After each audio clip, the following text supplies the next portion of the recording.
Okay, welcome everyone. Thanks for joining this session. We know it's like the fourth day of the conference and it's early, so probably everyone's a bit tired. So thanks for attending. Just to quickly introduce myself, my name is Lina Hillert and I work for the Center for Humanitarian Dialogue, which is a peace mediation and dialogue organization focused on supporting the development of our work integrating environment and climate into peace mediation. And I have the pleasure of moderating an excellent panel today with four experts and researchers who I will introduce shortly. But first, I wanted to briefly say a couple of points on the logistics. So I don't know if anyone would need it, but there's interpretation available for the session in French and Spanish. And then I guess also just to note that the session will be recorded except for the Q&A. And in terms of structure, we will have it, or we try to have it a bit more interactive and also leave lots of space for questions from the audience. So I've prepared a first round of questions for the panelists, and then afterwards we'll open it up to you and you can ask your questions, and hopefully we have at least half an hour or so for Q&A. And then we'll hand it back to the panel and hear from them for some closing reflections and remarks before wrapping up. So that's the idea for today's session. And I thought that before we kick it off with some of the questions, I'll just say a few points to contextualize our session. I guess, as most of you know, because you're at this conference, like there are various pathways connecting environment, climate change, and conflict. And so I don't want to go into detail, but just a couple of points. So as you know, research has shown that climate change, environmental degradation, but also biodiversity and ecosystem loss really have detrimental effects on livelihoods and can exacerbate food, water, energy insecurity. And this can in turn also lead to political tensions, instability, and also then ultimately contribute to violence or conflict. And we also know that biodiversity loss, climate change, and environmental degradation limit the availability of and access to natural resources such as water, land, and forest, really contributing to resource competition. And resource competition doesn't have to turn violent, but with high likelihood, especially in contexts where there has been previous violent conflict, where there's highly unequal and exclusive natural resource management. So yeah, it's also kind of one of these linkages. And then, of course, we know that conflict has overwhelmingly negative impacts on the environment by destroying food and trade systems, by degrading the environment and limiting the conservation capacity of communities. And this then also has negative effects and can spur poverty, scarcity, but also unsustainable resource exploitation. And often we see this vicious cycle between environmental degradation and conflict, where environmental degradation fuels conflict, and then conflict worsens environmental degradation, and so on. And of course, we could go into these pathways in detail, but that's not what we want to do in today's session. In today's session, we actually want to look at the implications of this environment, climate, conflict nexus for, on the one hand, environmental and climate programming, and peace building interventions on the other hand, and kind of also look a bit at the state of play, like currently, like what are some of the ways in which the environmental and climate sector is integrating conflict sensitivity, and how are peace building actors addressing environmental and climate considerations into their work, also looking at a couple of tools and approaches. And what's nice is that we actually have like four different perspectives here in our panel. We have Patrick, who will speak to it more from the conservation side, Gregg focusing on environmental policy and decision making at large, then Alec contributing insights from the climate adaptation field and programming, and Stefanie speaking to us from the peace building side. So I think it's interesting to have all these perspectives represented. And yeah, to start us off in the conversation, I thought it would be interesting to kind of look at the current state. So like how are, on the one hand, environmental and climate action integrating conflict sensitivity considerations, and how the peace building field at the moment undertaking efforts to make its work more environmentally and climate sensitive. And so we'll start actually with Patrick. Patrick Hunnicutt is joining the University of Oregon's School of Planning, Public Policy and Management as an assistant professor in September. and he's a former Peace Scholar Fellow at the United States Institute of Peace. And Patrick, you have recently conducted some research on the management of protected areas in Africa, focusing specifically on those that are managed by African Parks, which is one of the largest private managers of protected areas in Africa. And so I was wondering if you can tell us a little bit more about your research findings and also specifically the extent to which African Parks model of conservation is conflict sensitivity or is trying to integrate conflict sensitivity. Yeah, thanks, Lina, for that question, and thank you all for being here again and kind of sticking it out on the last morning.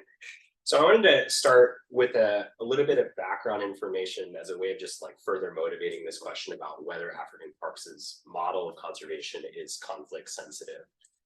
So as many of you might know, African Parks is an international NGO that is contracted by African governments to assume full management responsibility and governance responsibility over different kinds of protected areas like national parks.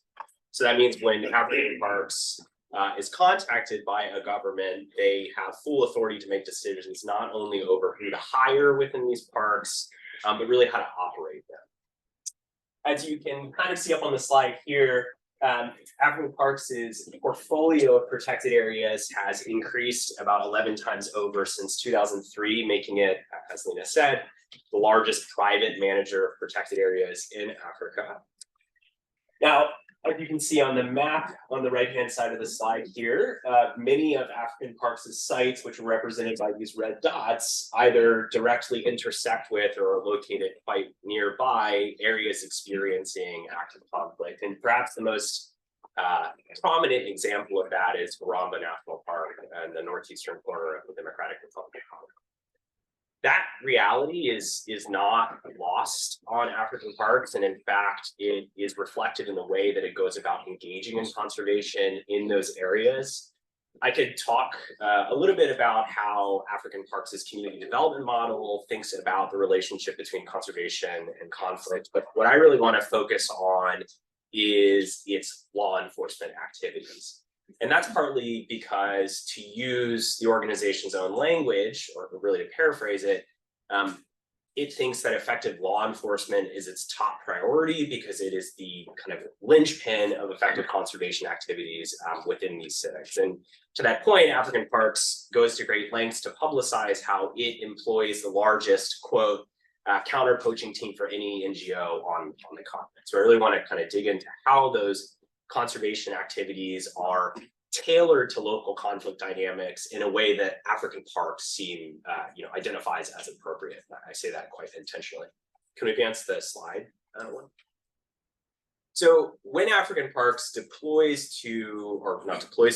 African Parks assumes management responsibility over protected areas in conflict-affected settings, they leverage their considerable financial resources, again, to tailor those law enforcement activities to local conflict dynamics. And part of that comes out if you look at the different training programs and ranger units that African Parks organizes themselves into. So on the slide here, you see what African Parks calls a rapid response unit. And these are specialized teams of rangers who are trained to respond to particular security concerns that are unique to different protected areas. This rapid response unit in particular is assigned to Zukuma National Park in Chad, and they are training on horseback in anticipation of pursuing armed groups who engage in resource trafficking in and around Zukuma using similar methods of transportation. If we can advance the slide again, that'd be great. One more time, maybe. There it is. Here is another example of how African Parks kind of tailors its law enforcement activities to the dynamics of conflict in the protected areas it manages, this time in the form of a press release announcing how Garamba National Park has recently secured a helicopter, quote, designed to accommodate a pilot plus 5 rangers with sufficient weapons and equipment for a 10-day patrol. And this helicopter is going to be used to do things like engage in show of force operations, go on anti-poaching patrols, things of that nature. So it's kind of against this backdrop of African Parks really tailoring its law enforcement activities to local conflict dynamics, again, the way that it sees fit, that my colleagues and I decided when trying to evaluate how African Parks fares in terms of promoting conservation and development, also to think about how it affects local security conditions. So that's what we set out to do in this project, is test whether protected areas transferred to African parks for management do better in terms of wildlife outcomes, outcomes related to development, outcomes related to security than very similar protected areas managed by governments. I'm happy to talk in the Q&A about how we actually go about that analysis, but I'll skip over for that for right now to cut to the results, which I think paint a pretty complex picture about African parks that's not terribly surprising to me. Go for it. So you see up here just a bunch of regression coefficients with some pretty colors next to them to make them more appealing. But this is a summary of our results here. So in short, what we find is that protected areas transferred to African parks for management do a lot better in terms of wildlife outcomes than do similar protected areas managed by governments. And we show that in a couple of ways in the paper. So we find that rates of elephant poaching go down in protected areas transferred to African parks once those protected areas have been transferred to African parks. And similarly, we see an increase in bird abundance within those protected areas. We also find that African parks is quite effective at augmenting tourism within protected areas, which is pretty consistent with its model. And I think, especially in these protected areas that overlap with conflict settings, is a product of law enforcement. At the same time, though, we don't find any evidence suggesting that that increased level of tourism actually trickles down into increased household asset wealth, right? Suggesting that maybe we don't look over a long enough time scale, but that those tourism interventions are not necessarily making communities around African parks as protected areas more well off. And to the point of this panel, we find pretty concerning evidence that when protected areas are transferred to African parks for management, communities living nearby those protected areas become more likely to be targeted by armed groups. Right? In other words, that African parks causes an increase in the probability of civilian targeting once they assume management over protected areas. Again, relative to a counterfactual where those protected areas remained managed by governments themselves. So to kind of answer your initial question, I think what these results suggest is that this model of law enforcement or this model of conservation, and particularly the way that it shapes law enforcement, is informed by local conflict dynamics, but is maybe not very conflict sensitive in the fact, or just for the fact that it is reshaping conflict dynamics.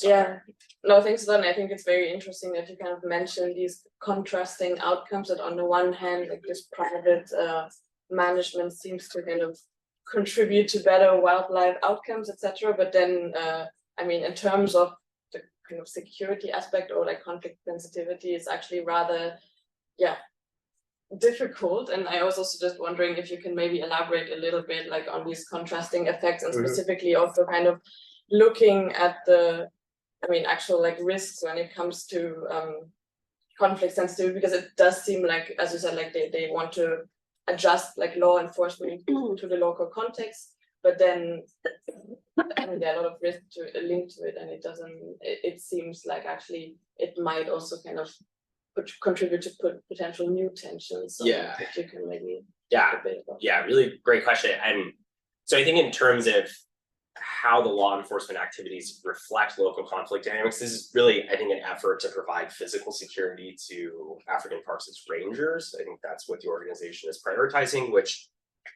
is a decision that it can make.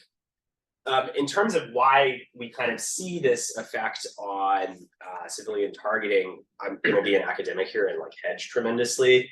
So the explanation I'm going to share with you, we have not formally tested. That's something that's kind of outside the scope of this particular study, but it's what I want to do in the future. I do think we have a principled suspicion, though, that is about how African parks enhance capacities for monitoring and enforcement, and law enforcement shift the revenue generating strategies of armed groups. So in other places in the paper, we show that when protected areas are transferred to African parks for management, their capacity to engage in monitoring and enforcement increases. So in other words, the borders of those protected areas become less porous. So you can imagine that in settings experiencing conflict, armed groups who previously relied on natural resources to fund themselves now no longer can access those resources at the same rate as they did prior to transference to African parks. And as a result, they may be turning to directly extorting civilians, kidnapping people, setting up roadblocks as a way of making up that lost revenue. Now, like I said, we've not formally tested that, but I do think that is a principal explanation for a couple of reasons. We know from the literature on civilian targeting that when the resources armed groups rely on to fund themselves face greater levels of competition, those armed groups are more likely to go out and target civilians directly.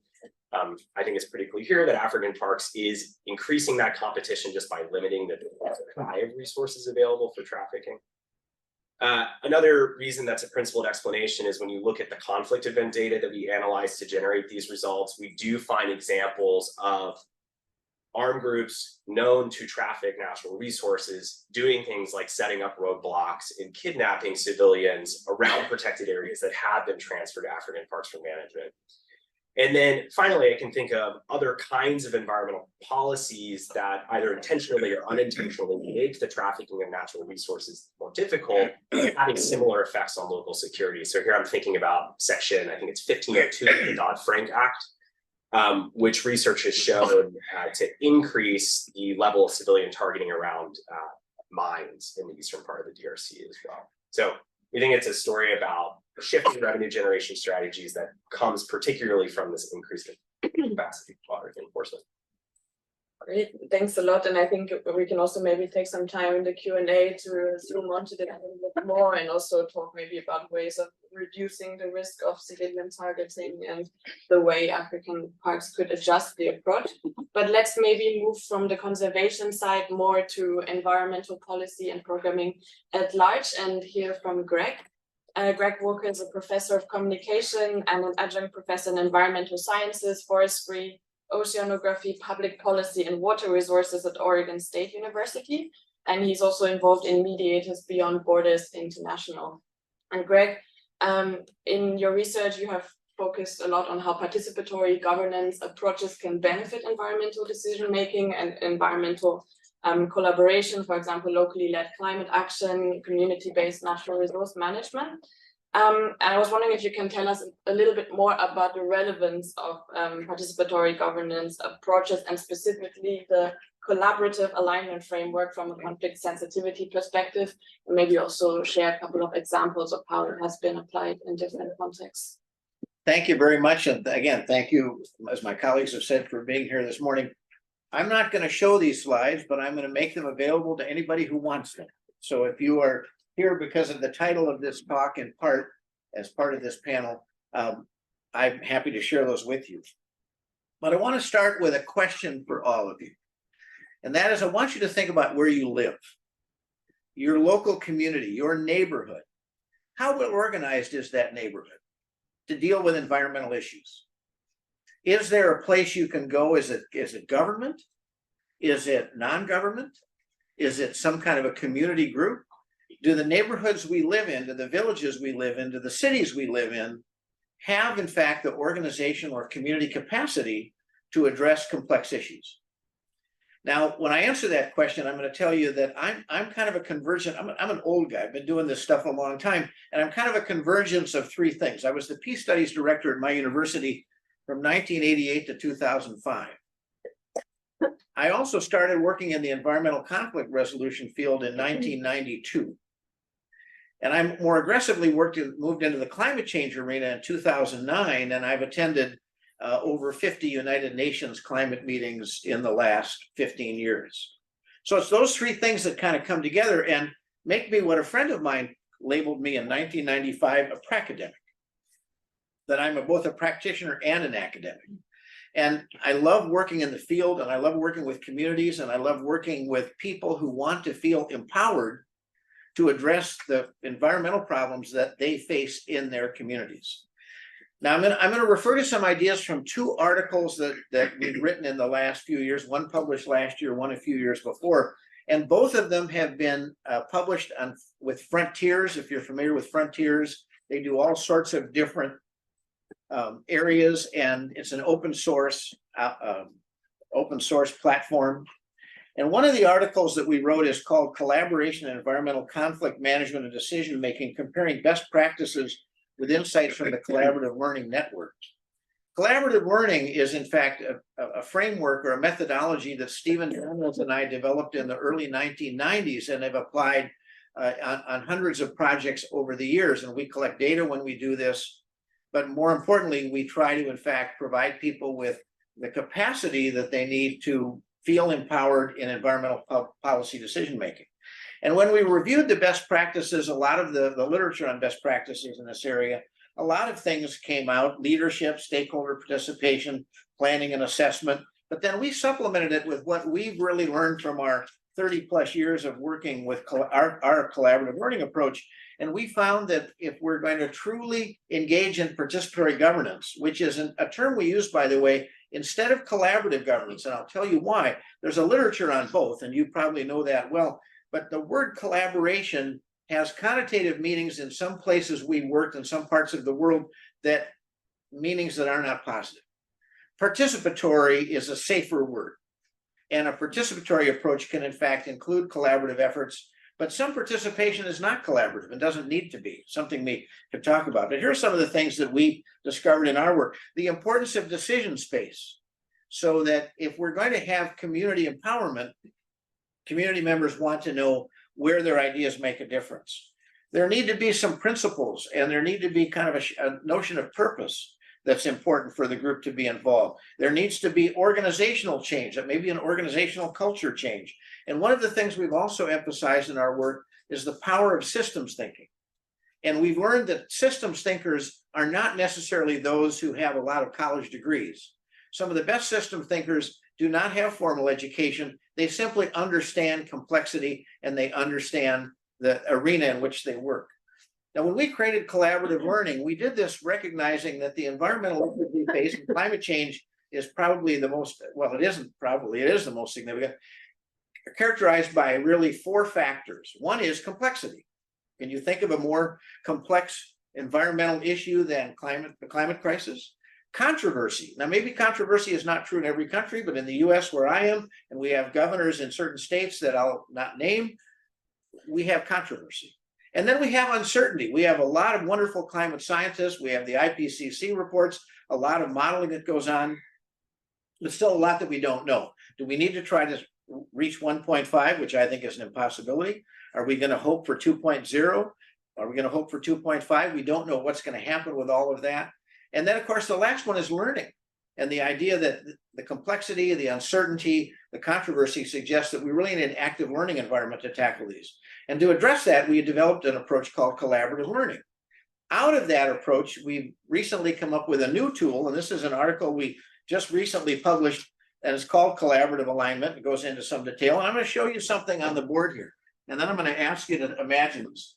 I'm just curious how many people here own a car or drive a car or truck?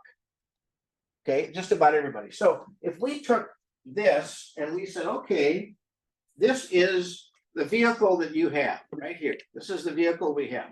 And we have these 4 wheels right here. And we do that and we say, okay, what happens if this wheel is all banged up? You hit a pothole. What happens? You're out of alignment and the vehicle doesn't run very efficiently. Well, it's true when we do collaborative efforts. So we created a new framework that we've applied recently in a number of projects called Collaborative Alignment, and it consists of 4 Ps.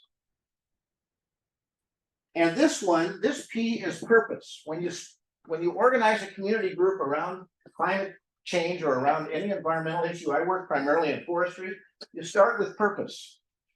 You bring people together and you say, why are we here?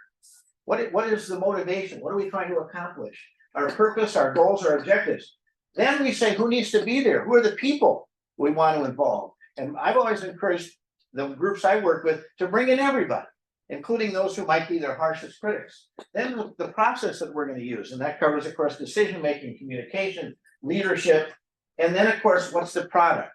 And what happens then is you have this alignment, what we might call a 12-point alignment, and if the purpose is not aligned with the people, if the product is not aligned with the process, you can start to see how the collaborative effort is not going to work all that well. So we've applied this idea in a number of projects, and I'll just tell you about one that was one of the early ones. In 2016, the governor of the state of Wyoming, and for those of you who know the United States, this is the state that has Yellowstone National Park and Bridger Teton National Park. The governor of the state of Wyoming asked a colleague of mine and I to come in and work with counties in Wyoming to develop what we often call forest management, community-based forest management collaboratives. There were none in Wyoming at the time. There are 23 in Montana. There are about 30 in Oregon. There are, I think, 15 in Washington. There were none in Wyoming. And we worked with conservative local county commissioners, and we used this approach to develop a multi-stakeholder, community-based forest collaborative. And you can find it on the web. It's Sublette County in Wyoming, and it's adjacent to the Bridger Teton National Forest. This group got off the ground and did wonderful work. We brought in a colleague from the University of Wyoming to take over for us so that they could continue the facilitation. We got the group started. And as a result of that, this collaborative group received a $700,000 award from the U.S. Department of Agriculture in partnership with the Bridger Teton National Forest, in part because they had this collaborative group and they were functioning well, and they got that grant to deal with climate change issues. Now I'm gonna summarize this way too. When I work in the field, especially around forestry and climate change, in conservative parts of the US, I can't use the term climate change, but I can talk about beetle kill. I can talk about drought. I can talk about snowpack. I can talk about I can talk about wildfire. And in doing so, we can get into discussing climate change.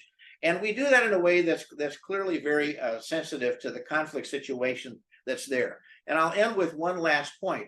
I've taught conflict management in my university for over 30 years. And every year, the very first night, one of the things I do is lay out some principles I like students to remember. And one of them, and I do this in community trainings and workshops as well, I say conflict is not inherently good or bad, it's simply inevitable. And given its inevitability, the challenge then is for us to be more aware of conflict and not run away from it, but find constructive ways to participate in decision-making that address those challenging conflict situations we face. So I'll stop there.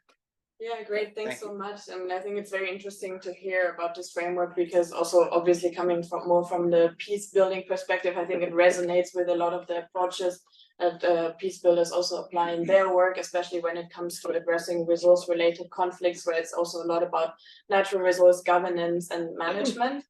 I think, yeah, maybe we can also come back to it later, Gregg, and talk a little bit also about the challenges of applying such a framework, especially in contexts where there's resistance towards participatory governance. I don't know, you can also briefly answer like in 2 minutes now if you have some thoughts, otherwise we come back to it in the Q&A. Well, there's one of the things, I'll say this briefly, one of the things I've learned in working with government agencies and communities over the last 30 years is that you don't dumb things down. As a professor coming from some university, you make ideas accessible and memorable. So for example, I've introduced the collaborative alignment framework to people, and in 15, 20 minutes, they get it. The other one I put is something called the 4D pathway. What is the 4D pathway? It's something you're going to know. It means a project goes through basically 4 stages. The first one is discovery, the second one is dialogue, the third one is deliberation, the fourth one is decision. And you add to that then monitoring and evaluation and improvement. But I can lay out the 4D pathway. Now, the discovery phase is critical because you need to find out where the resistance is. And when I go into a community, I try to meet with everyone who is both formally influential and informally influential. And I'll make one brief comment on a project in Ghana, for example. We spent time meeting with the chiefs of the traditional areas. We spent time working with, meeting the government officials. Well, one of the most influential people in this one village was in fact the head of the Beauticians Association. She knew the community better than probably anybody.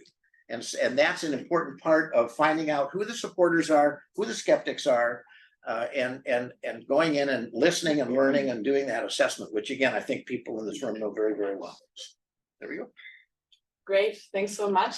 I think now we'll move a bit more from the environmental policy side to the climate side, and also maybe switching levels, looking more like from community to the national level, and hear from Alec. Alec Crawford is the Director of Nature for Resilience at the International Institute for Sustainable Development, IISD, and his work focuses on how to use nature-based solutions to protect biodiversity, adapt to the impacts of climate change, and promote peace. And Alec, sorry. I would stand just so I'm not. Yeah, it's not. Everyone's nose in the way of the slides for people in the back. But yes, IISD has recently released a new guidance document that examines how governments can ensure that their national adaptation plans, in short, which are one of the key mechanisms for adapting to climate change under established under the Cancun adaptation framework and re-emphasized in the Paris Agreement, basically how these can promote peace and minimize the risk that climate change and adaptation programming contribute to conflict. And I think it would be interesting before going into the guidance document to hear a little bit more from you of how are countries currently integrating peace and conflict considerations into their NAPs, and maybe also where the gaps lie. Yeah, sure. Are people familiar with the NAP process, or should I give a very brief? I'm seeing some head shaking. So essentially, the National Adaptation Planning process is a process by which countries are identifying their medium and long-term adaptation priorities at the national level. Of course, local actors up to the national level are implicated in this. And essentially, it's working to integrate those adaptation priorities into medium and long-term development priorities. So really trying to ground climate adaptation in medium and long-term national development. So it's no longer, if you remember something called the NAPAs, it's no longer about your immediate adaptation priorities. This is more, okay, in the medium to long term, what do we need to do to adapt to climate change? Countries are developing NAPs. But we like to say NAPs are a process rather than a document. The document's part of it. So a lot of NAP documents are being currently submitted to the UNFCCC. About 54 of them have been submitted to date. But again, it's a broader process. It's an iterative process. It will be happening over a reasonable amount of time. But what we've done at ISD, one of the things that we do is run the secretariat of something called the National Adaptation Plan Global Network, where we provide support to governments who are going through this process. We've supported almost 70 governments so far in various aspects of their NAP processes. And one of the things we've noted of late is that many of the countries that are coming to us now are conflict affected. So we thought, okay, well, we have a reasonable wealth of knowledge when it comes to climate change and security, climate resilient peace building. How can we provide some guidance to those countries on their NAP processes and how you do a NAP in a fragile context? We've done a bit of a scan of NAPs that have been submitted to date to the UNFCCC. As you can imagine, prioritizing adaptation in these kinds of contexts is extremely difficult because governments have to, well, if they're acting in good faith, have to end the violence, they have to relieve human suffering, they have to restore public services. They have a lot of priorities, essentially. We argue that neglecting adaptation is a mistake in those contexts. We know it may not be your highest priority, but if for years we've been saying climate change can be a contributing factor to violence, neglecting climate adaptation is a way of setting yourself up for an unsustainable peace process.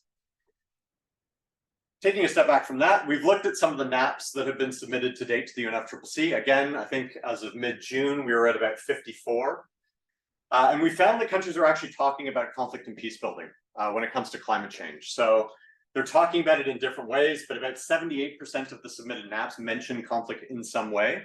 Now, some of those countries, we're not talking about violent conflict. We're talking about, local level conflicts over violence in the context of St. Lucia, for example. I don't think St. Lucia is necessarily going to fall into civil war over climate change. But there are many fragile states that are talking about it in those kinds of terms. So 78% mention conflict in some way as part of the context for their NAPs. 11 out of the 54 are talking about it as a driver of vulnerability. So how is conflict undermining vulnerability within their countries? 30 are talking about conflict resulting from climate impacts. 7 are talking about the need for conflict-sensitive adaptation. 13 are talking about adaptation as conflict prevention or as a peace-building strategy. And then 2 are talking about conflict resulting from kind of maladaptation or mitigation activities. So they're talking about this, which is good. I'll show you a few of the ways in which they're talking about it, just to give you a flavor. Here's from the NAP of the Democratic Republic of Congo. By increasing poverty, displacement, immobility, and eroding social networks, conflicts contribute to vulnerability of marginalized people. So again, conflict as a driver of vulnerability. Moreover, climate change could be a contributing factor to future conflicts, especially with regard to the scarcity of productive land and the lack of water. Here's the first country to submit a NAP to the UNFCCC was surprisingly Burkina Faso. They're in the process of updating their NAP, but even in 2015, when they were again the first ones to get it in, they talked about a central objective of the livestock sector adaptation plan, including promoting lasting social peace by reducing tensions relating to pastoral conflict. So again, adaptation as a means of peace building, because they identify pastoral conflicts as increasing under climate scenarios. And finally, again, I've just grabbed 3 examples here. Here's an example from South Sudan. A healthy and resilient agricultural sector is critical for long-term peace and development. Therefore, incorporating climate change considerations into the agricultural sector planning and investment indirectly contributes to peace and reconciliation. So they're talking about it in terms of adaptation as a long-term peace building strategy. For peace builders in the room, the underlying factors of the NAP process will sound very familiar. So the NAP process is about addressing underlying vulnerabilities. It's again about medium and long-term timelines. It's not about immediate timelines, similar to peace building. It's about improved governance. So how do you improve the governing structures around adaptation in a similar way to peace building be very much about improved governance? And finally, it's a country-driven, country-owned process. No NAP looks the same. Countries are very much taking the leadership when it comes to how they formulate their NAPs. And without that country-driven and country-owned characteristic, similar to peace building again, it's not going to be a successful process. We can get maybe into slightly, we're not going to get to that one yet. I think that's the second round of questions. So I'll leave it there. But again, we can get into some of the guidance that we've been providing and support that we've been providing to countries on how they do this, how they conflict sensitize this process, and how they align their NAPs with the building process maybe later in the panel. Yeah, thanks for this overview. I think it's actually really interesting to see that there seems to be an awareness kind of the links between conflicts related to climate change, but not really kind of that adaptation programming could also contribute to conflict, and that there's like very few specific references to then the need for conflict sensitive adaptation. And I mean, I think we can move to the guidance document now, and maybe you can just take like 3 minutes or so to highlight some of the key recommendations and findings. Yeah, happy to do so. Short, and then we get moved to it. I'll try to. I mean, this is probably a table that won't surprise anybody, but if you look at fragile states and you look at vulnerability to climate change, there's an extreme overlap between the two. So that's the kind of orange highlighted countries. Essentially, the most vulnerable to climate change are conflict affected. So there's a need for this kind of support. There's obvious connections between adaptation and between fragility. Within the guidance document, I'll go through this maybe quickly. What we've done is kind of divided it into two parts. So the first part is about enabling conditions for aligning your NAP with your peace building process. This is by no means a simple thing to do. It's extremely complicated, but we've identified 6 areas in which we think governments really need to work on in order to align these things. So from a leadership perspective, you have to have high-level political buy-in for the NAP process and its alignment with the peace building process.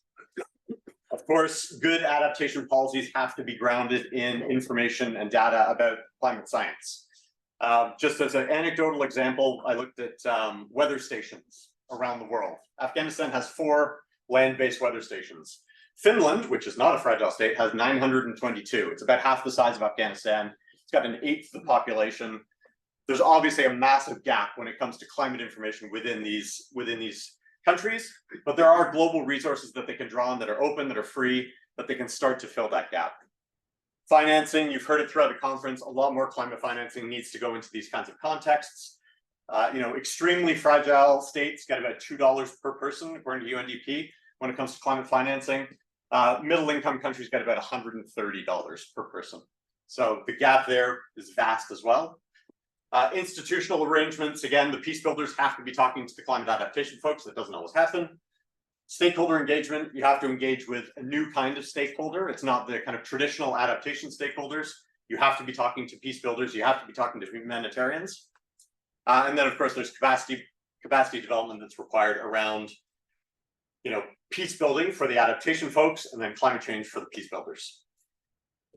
In terms of the guidance itself, what we've done is looked at, this is kind of getting into the weeds a bit, but essentially the UNFCCC, through the Least Developed Countries Expert Group, or the LEG, has developed guidelines for how to do a NAP.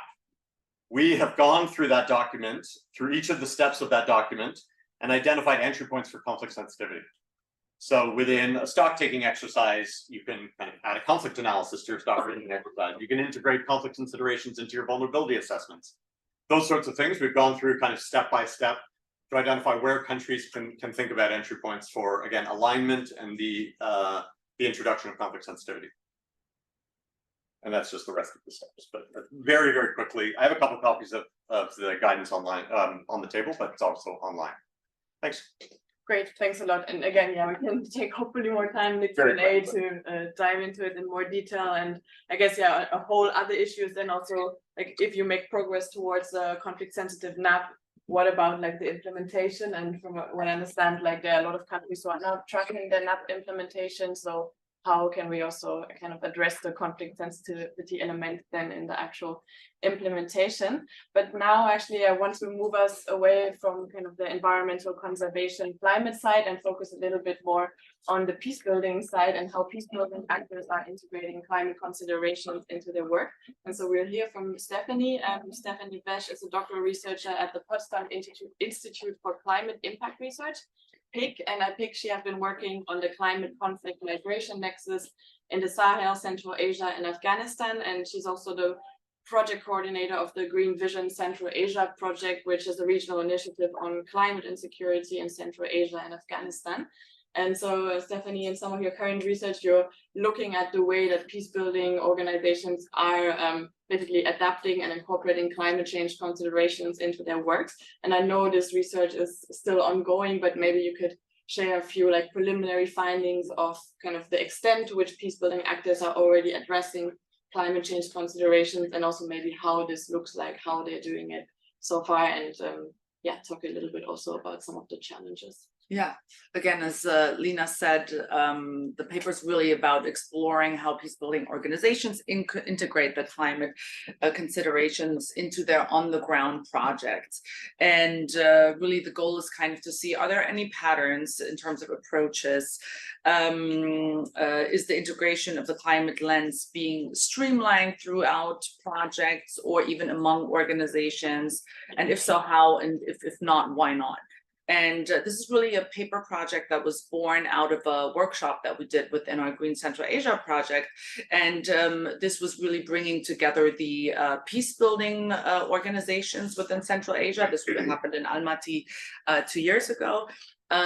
Bringing together the peace building people from Central Asia, as well as the climate adaptation people, which these are more, as we know, they're usually more silos. They don't have, even though their work really has a lot of influence on one another, they don't interact so much. And so the workshop was really trying to serve the purpose of giving that space for interactions and for dialogue to see where are some of these points, where do these two fields interact, and what are maybe some of the challenges with that. And so within the workshop, it really kind of became clear very quickly that the peace building organizations, they were already very much convinced that they had a need to implement the climate lens, and they really didn't need much convincing. They were super enthusiastic. Now the climate adaptation side, I will say, they needed a bit more convincing why we brought these two groups together. They didn't quite see the link right away, which was quite interesting, I thought.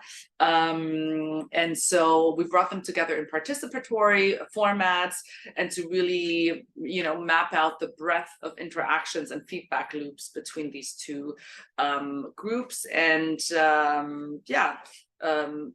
give them a bit of space also to reflect on their own work in this respect. And throughout the work, I mean, even the climate adaptation people, they ended up coming up with some really concrete examples of where maybe their lack of looking through the conflict sensitivity lens actually did exacerbate an ongoing conflict or indeed led to some outbreaks of violence, which was actually the case with the renewal of some lining. So in Central Asia, watering canals are really important. It's a lot of irrigated area, and these old canals, it's old Soviet infrastructure, and they're very leaky. And so you would think that even for upstream and downstream countries, if a canal is being renovated and made less leaky, that would be a win-win for everybody. But it turned out even such a project, when you don't consult the downstream country, can actually lead to outbreaks of violence. And reflecting upon that within this workshop was really crucial. So this was really a nice outcome at the end of the workshop, that the climate people really saw the relevance of this peace building topic for them, which, as I said, the other way around, they needed no convincing. And so this is kind of where this paper was born out of this workshop. And so maybe some of the preliminary findings there is that stating the obvious, the silos don't have so much contact with each other, and but they have many feedback loops when it comes to their work. And again, another finding, peace building side was more interested, one, I think, on the ground, because they see within their projects on the ground the relevance of the climate topic for their work. And so the other reason, though, I think, and maybe secondary, is also that I think, if we're going to be realistic, the peace building organizations also see a lot of funding going to that direction, right? So peace building organizations do need funding, and when you see there's funding for climate, also that's an additional motivator, which there's nothing wrong with that if you see it also in terms of relevance for your field, right?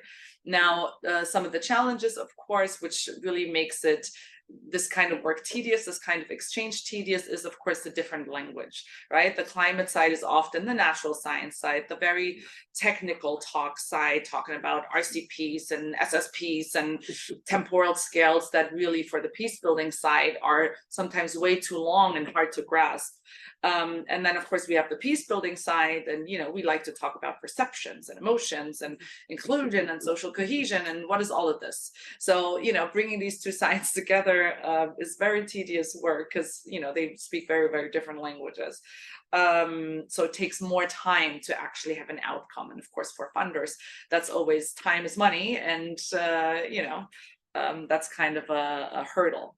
And then, of course, the mandates of organizations are often different. And for example, some of the mandates for my research institute were being measured on output, on publications, and on impact factors, right? Mm-hmm. And so this translation work between the peace building field and adaptation field, that's on top of that's like it's almost like, okay, you choose to do this, but this doesn't count towards your achievements here. So it's not necessarily the kind of work that's being valued. And I think this is also true for peace building and adaptation organizations, that they have different mandates, and it's a bit of a system error, right? Because this outreach takes extra time, and again, time is money, and that's not within the system. It's like a system error. And engaging in dialogue and translation work, again, it's not something that's necessarily valued. And so another finding was that there are often ad hoc learnings. So each organization kind of runs into these issues. Okay, we have outbreak of violence because of this canal restoration here. But we're not sharing these learnings within our organization or even among organizations. So there's no sharing of best practices, but also no sharing of failures, which is a big issue. And then the projects on both sides are usually staffed, or often staffed, very homogeneously. So there's expertise on the climate adaptation side is the technical side. And it doesn't usually have a social scientist on board to contextualize some of these technical measures and to see what could be potential outcomes of this. And the peace building side, at least from what I see so far, rarely has climate experts on board to really bring in the suitability considerations of potential adaptation measures, or even longer term projections, which even though they don't often seem so relevant in the moment when you're trying to resolve a conflict, but when it comes to the sustainability of peace, it is indeed very relevant to bring in these climate projections, this very technical knowledge. And so these are some of the preliminary findings, and yeah, I'll just leave it. Yeah, thanks a lot. And I mean, for me, kind of coming from the peace building side, it was quite interesting that you said like the peace building side seems to be more interested in the nexus. And I think you said enthusiastic. And I feel like we're maybe enthusiastic, but struggling because we're also not really integrating kind of these climate considerations systematically, or as you said, also kind of lacking kind of the expertise and struggling, I guess, with like facilitating like joint partnerships and joint programming. And I want to open soon for the Q&A, but maybe just very briefly, if you could talk based on your research, but also your work in the Green Central Asia project, about some of the challenges that you identified or encountered when it comes to addressing climate considerations into peace building efforts at different levels, because of course there's a lot of local level peace building, but then also we have like national level efforts, like interstate dialogues related to climate and conflict. So of course it's going to look very different like at the interstate level compared to the local level. So maybe you can talk a little bit about some of the initial findings or your experience. Yeah, just one add-on on what you just said. So the issue is not only that the peace building people kind of lack the technical knowledge, but it's also the willingness on part of some of our natural science colleagues sometimes to do this translation work, you know, because sometimes we're very comfortable in our lanes, you know, on all sides, and then, you know, it takes this extra work and this interest also. Yeah, and when sometimes also, you know, when you've built a career and you've been successful with this very technical language, you know, it's uncomfortable to step out of that comfort zone, you know. And also, again, it's that appreciation by your organization or your university or research institute that's lacking. And so, you know, why do something, again, you know, within the system if it's not appreciated and you're trying to build a career on this, then, you know, you're less likely to go that route. And that's, you know, an error in the system in a way. Yeah, just at different levels. So just really quick to contextualize. So we work on Central Asia, the Green Central Asia initiative by the German government. And the context is upstream, downstream dynamics, which we've been talking a lot about at this conference. And those really have an influence on different economic foci and needs of the upstream downstream countries. And then within Central Asia, there are a lot of water-related conflicts since Soviet disintegration, and really a lack of centralized decision-making, which they relied on heavily in during Soviet time. And just one example, there's one conflict ongoing since 2021 between Kyrgyzstan and Tajikistan, which is currently being mediated by Turkey behind closed doors. So that's kind of the context we work in there. So I'll just briefly address the national or regional level. What are some of the issues when it comes to peace building there? And in a way, as a research institute, being hired or being funded by the Federal Foreign Office, we are engaging in science diplomacy. Even though nobody ever told us this, we're supposed to bridge this gap and bring the people together on this transboundary water issue, on this very sensitive water topic, but through this shared narrative of climate change as our shared challenge. And then the other level that I'll very briefly talk about is then the minority level within the countries, which is way more complicated, I would say.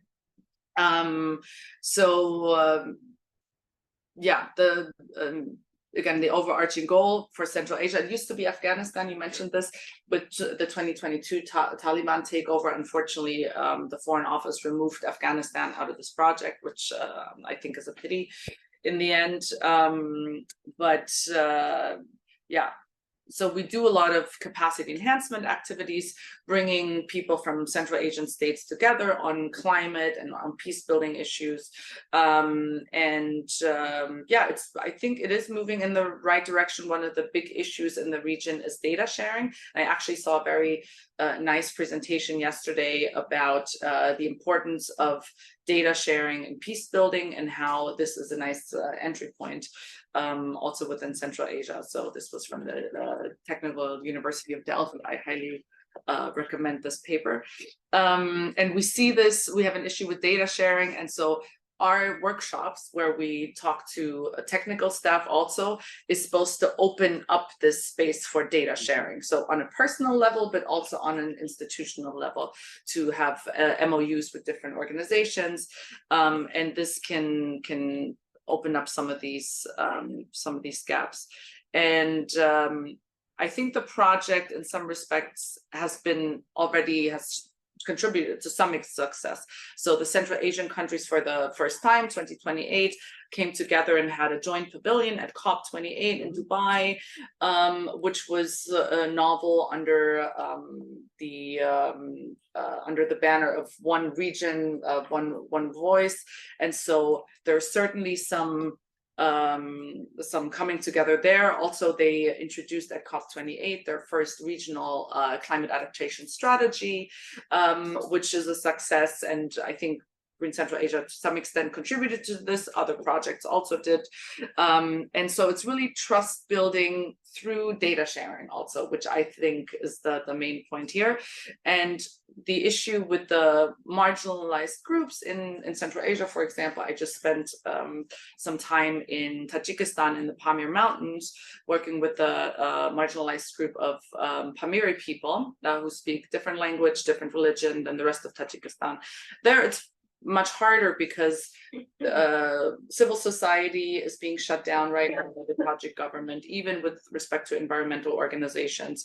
Getting access even as a researcher or as a peace building organization to these minorities is really difficult. So even getting there and them having a voice is super difficult. So yeah, I'll just leave it there, but these are kind of the difficulties with the different levels. So you can't even get to the trust building part when you don't have access to these communities.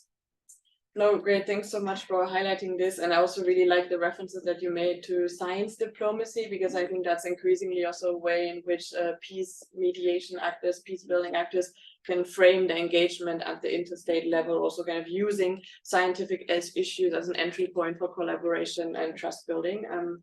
And maybe we also get to talk a bit more about this in the Q&A, but now I really want to open it up also for you to ask questions. And yeah, maybe you can come